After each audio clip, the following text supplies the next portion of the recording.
নমস্কার বন্ধুরা, লুবনার রসোইতে সবাইকে স্বাগত জানাই। আজকে আমি একটা দুর্দান্ত রেসিপি নিয়ে হাজির হয়ে গেছি। পাঁচমিশালি সবজি, যেটা গরম ভাত, রুটি, পরোটা সব কিছুর সাথেই খেতে অসাধারণ লাগে। কেননা শীতের সবজি মানে রং বেরঙের সবজি, আর সেই সবজি দিয়ে যদি পাঁচমিশালি সবজি রান্না হয় তো তার স্বাদটা অবশ্যই বেশি হবে। এখানে কিছু সবজি আমি নিয়েছি ফুলকপি, বিনস, গাজর, কুমড়ো, সিম, মটরশুঁটি। এগুলো আমার পরিমাণ মতো নিয়েছি, ছোটো ছোটো করে টুকরো কেটে নিয়েছি। আর নিয়েছি কাঁচা লঙ্কা আর পেঁয়াজ। প্রথমে একটা পাত্র বসিয়ে দিয়েছি, তাতে কিছুটা জল দিলাম, 1 গ্লাস মতো। জলটা যখন হালকা গরম হতে শুরু করছে তখন তার মধ্যে দিয়ে দিলাম লম্বা করে কেটে রাখা গাজরটা আমি 2 থেকে 3 মিনিট হাই হিটে একটু ফুটিয়ে নিয়েছি। তারপর গ্যাসের ফ্লেমটা লো করে দিয়ে দিলাম ফুলকপি, যেগুলো আমি ছোট করে টুকরো করে নিয়েছিলাম। ফুলকপিটাকে 1 মিনিট মতো গরম জলে রাখার পর তারপর আমি জল থেকে তুলে নিচ্ছি, মানে আমি জলটাকে ঝরিয়ে নিলাম। দেখুন, এই যে সবজির ঝরানো যে জলটা, এটা আমি ফেলবো না, রান্নার কাজে ব্যবহার করব। আর সবজিগুলো আমি একটা প্লেটের মধ্যে রেখে দিলাম। একটা কড়াই বসিয়ে দিয়েছি, কড়াইয়ের পর্যাপ্ত পরিমাণে সাদা তেল যোগ করেছি। তাতে দিয়ে দিলাম টুকরো করে কেটে রাখা বেগুনটা আমি লবণ আর হলুদ দিয়ে ভাজা করে নেব। সামান্য পরিমাণে লবণ আর একটু হলুদ দিয়ে ভাজা করে নিচ্ছি। বেগুন ভাজতে খুব বেশিক্ষণ সময় লাগে না, 1 মিনিট মতো একটু নাড়াচাড়া করে নিয়েছি গরম তেলের মধ্যে। বেগুন ভাজা হয়ে গেল, ওই একই তেলের মধ্যে দিয়ে দেব কুমড়ো। এখানে মিষ্টি কুমড়ো ব্যবহার করছি, একটু লম্বা করে কেটে নিয়েছি। কুমড়োটাকে দিয়ে ওই তেলের মধ্যে একটু নাড়াচাড়া করে নিচ্ছি।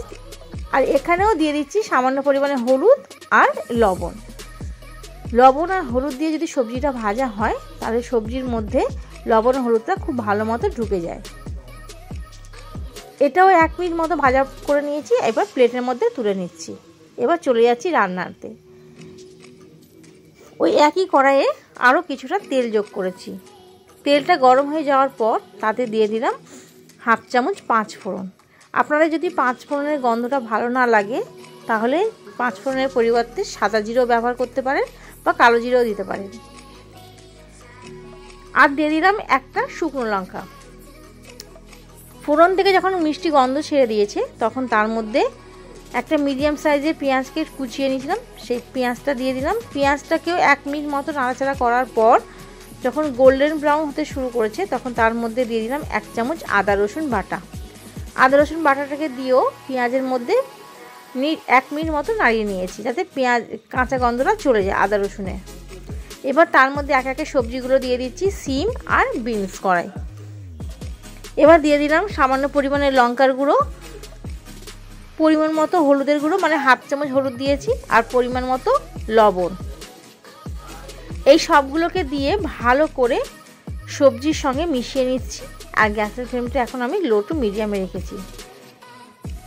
এবার আমি সামান্য অল্প একটু জল দিলাম, জল দিয়ে একটু কষিয়ে নিচ্ছি।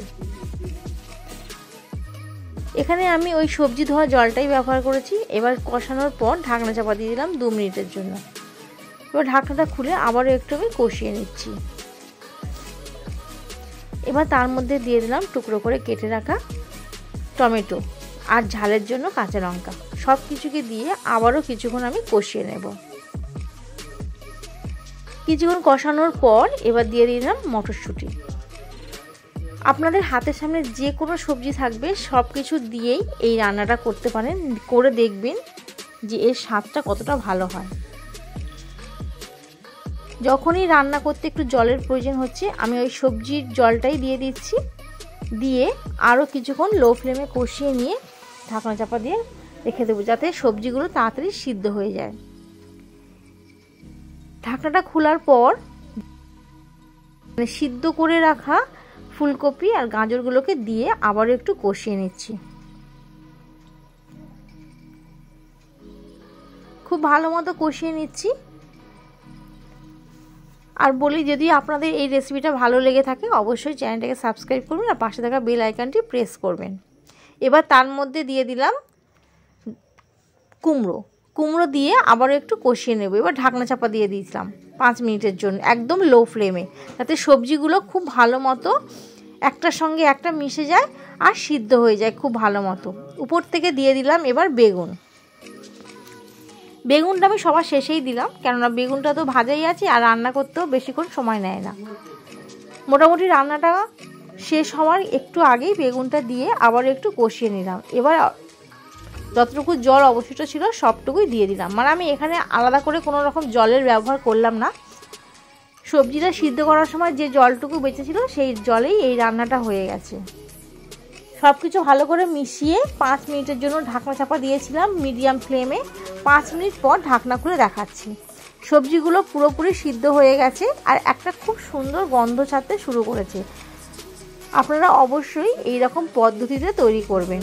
উপর থেকে এবার দিয়ে দিচ্ছি আমি আমচুর পাউডার। এটা সম্পূর্ণ অপশনাল, আপনারা এর পরিবর্তে সামান্য গরম মশলার গুঁড়ো দিতে পারেন।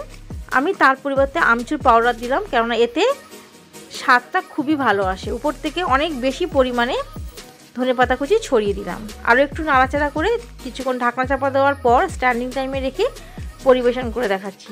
আর আপনাদের যদি এটা নিরামিষ রান্না করতে চান তাহলে পেঁয়াজ আর রসুনটাকে স্কিপ করতে পারেন, করে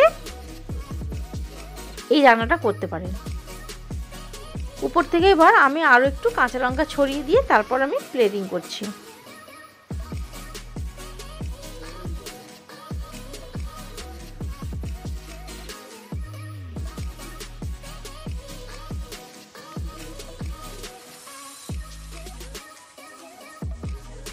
দেখুন আমি প্লেটিং করে দেখাচ্ছি, দেখতে কতটা লোভনীয় হয়েছে আর এর স্বাদটাও ঠিক ততটাই সুন্দর। গরম গরম ভাত, রুটি, পরোটার সাথে রাতের ডিনারে বা দুপুরের লাঞ্চে আপনারা অবশ্যই খেতে পারেন।